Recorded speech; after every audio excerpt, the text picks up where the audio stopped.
College ടൂറൊക്കെ കഴിഞ്ഞപ്പോൾ തന്നെ എല്ലാവരും പറഞ്ഞൊരു കാര്യമാണ് ഇതുപോലെ ഇനി ഒരിക്കൽ കൂടെ എല്ലാവരും കണ്ടുമുട്ടണം, ആ പഴയ കാര്യങ്ങളെല്ലാം ഷെയർ ചെയ്യണമെന്നൊക്കെ. പക്ഷെ എല്ലാവരും ഇല്ലെങ്കിലും കുറച്ചു നേരമായിട്ട് നമ്മൾ കണ്ടുമുട്ടി. പക്ഷെ ആരും അവരുടെ പഴയ മെമ്മറീസോ എന്തിനു മുഖത്തൊക്കെ കണ്ടുകൂടാന്ന് ചിരിച്ചു പോലുമില്ല. കാരണം ഈ കാര്യങ്ങൾക്കെല്ലാം കൂടെ ഉണ്ടായിരുന്ന അവന്റെ മരണവീട്ടിലായിരുന്നു നമ്മൾ. കൂടെ പഠിച്ച കാലത്ത് എന്തൊക്കെ പ്രശ്നമുണ്ടായിരുന്നു, അതിൽ ബ്രേക്കപ്പ് അതൊക്കെ അവൻ്റെ അടുത്ത് പറഞ്ഞിട്ടുണ്ട്.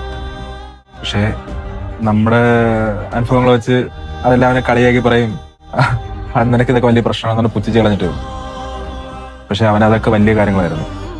അതെല്ലാം ഒറ്റ സെക്കൻഡ് കൊണ്ട് അവന് സൊല്യൂഷൻ എന്ന് തോന്നിയ ആ ആത്മഹത്യക്ക് ശേഷമാണ് നമ്മൾ അറിഞ്ഞത്. ഇപ്പോ ചിന്തിക്കുന്നു അവൻ പോയ ശേഷം ഇങ്ങനെ അത്രയും ബുദ്ധിമുട്ടിലാണ് അവൻ പോയതെന്ന് അറിഞ്ഞിരുന്നെങ്കിൽ കുറച്ചും കൂടെ ഒന്ന്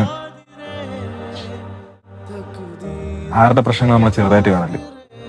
നമുക്ക് ചെറുതാണെങ്കിലും പക്ഷെ അവർക്കത് അതൊന്ന് കയറി വരാൻ പറ്റാത്ത വലിയൊരു കുഴിയായിരിക്കും.